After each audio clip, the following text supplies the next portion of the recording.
preparing before the rest of the team was meeting. Oh, yeah. And then when the rest of the team started meeting, everyone started developing all the same or similar training styles. Right. And you were giving them lessons. You were at this time you were in charge of the men's team, and while Sylvia was taking care of the women's. Yeah, Sylvia turned the men over to me, and he wanted to develop the women's varsity. What year was this? 74, is it? Yeah. Looking up here at the straight to you Right, awards, 74. Yeah. Right. And what did you think of Johan's fencing when he came here? What did you? Well, I was quite impressed with it. Yeah. He was able to score on the attack. He was able to score with the counterattack. He was able to score on the defense, and he was pretty accurate with his blade. Possibly he could have gone further in the épée as an individual, but he was willing to.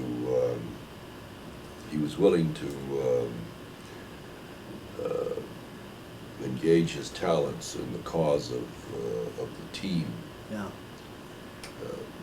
Getting an award rather than just the individual.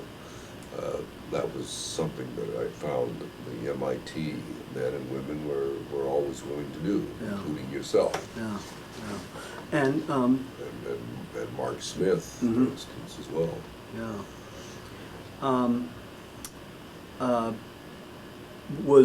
Now how were Rich, Arlie, and Johan ranked? Was in the pools of the IFAs? Was it Johan? Johan was first. Rich was in the second. Arlie was in the second pool, and Rich was in the third pool of the IFAs. How did Johan do in the IFAs as an individual? He won it. He won it. Great.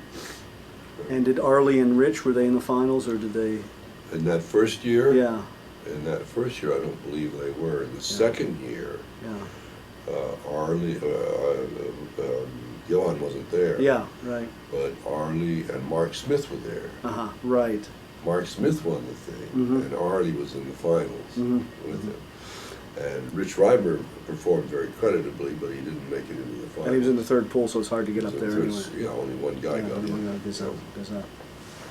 So Arlie was still fencing foil the second year with Mark. That's correct. Yeah, and then he switched to épée in his junior year. In his junior year, correct. Let's go back to Johan's time. I know Johan talks about the times you used to go out and talk about fencing and fencing strategy and modern fencing as opposed to more traditional fencing. And I don't know if you remember any of those conversations. Well, the conversations had a lot to do with the pay, because I already knew that the footwork for saber, for instance, would be different from a pay. Right. So you could lump foil and a pay together, sort of, except of course a pay you could rely on the remise. Yeah. Right. Whereas you couldn't do that with the foil. Yeah. So that took you had to hold that a little bit separately, and also the épée defensive move with the arm was also different from the foil move with the arm. Foil move with the arm, you can make a beat with your arm back here. Épée, if you made a move with your arm back here with the parry, and then you go to make the riposte, you were going to get stuck by the counterattack on the way out. Right. Right. And so you had to bear those differences in mind. So, although I was working it out with Johan, he was concerned with the épée.